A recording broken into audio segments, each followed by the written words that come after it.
Gary Stevenson is an increasingly important and influential social media creator on the UK left. His YouTube channel, Gary's Economics, which popularises the economic analysis of inequality and campaigns against it, has seen its number of subscribers skyrocket by almost 6 times in the past year.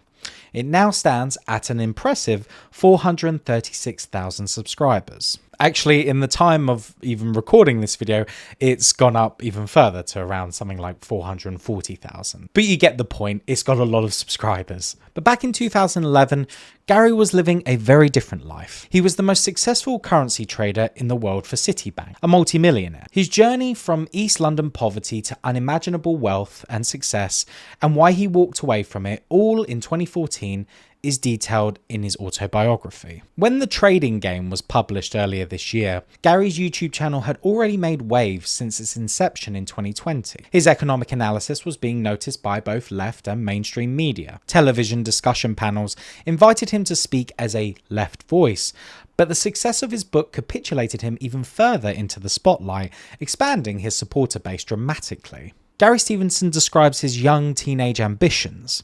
"I didn't want to fight for equality. I wanted to work in one of those shiny skyscrapers in East London, get rich.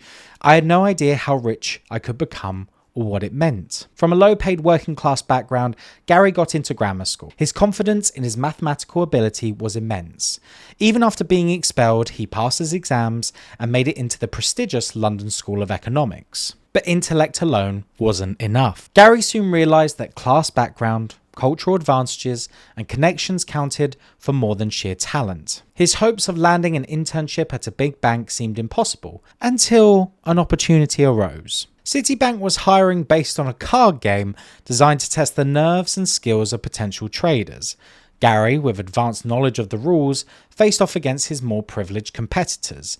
His victory was tense, funny, and deeply satisfying. Gary's success led him from poverty to Citibank's trading floor in 2008, age 21. He became Citibank's most successful trader in 2011, but it was in the aftermath of the 2008 crash that Gary realised something vital. High rates of inequality were at the core of economic health. The elite's accumulation of wealth drove asset inflation, stocks, buildings, housing, and more became unaffordable for average people. This concentration of wealth led Gary to make enormous profits for the bank by betting on the increasing poverty of the people he grew up with.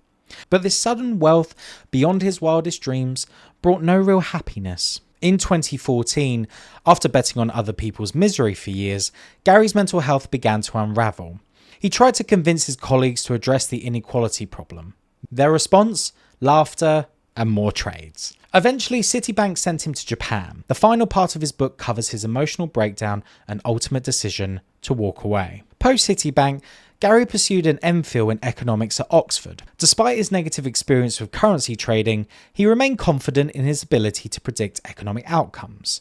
He continues to trade, using the profits to fund his activism. The COVID pandemic sparked Gary's YouTube channel in 2020. He predicted that wealth inequality would increase dramatically due to the economic response of the pandemic. His videos, often filmed from his modern apartment overlooking Canary Wharf, aim to empower people to understand and resist economic inequality. Gary has attempted to engage senior Labour politicians on issues like wealth taxes, though only the Green Party has adopted his proposals. His concern for growing inequality is tempered by the fierce resistance he expects from the capitalist class. Though Gary focuses on the distribution of wealth, his analysis doesn't fully address capitalism's inherent inequality in wealth creation through the exploitation of labour. He misses the larger point. Inequality isn't a glitch in capitalism, it's a feature. Gary Stevenson's role in exposing inequality is vital, and his work to raise awareness is commendable. But perhaps with his talents,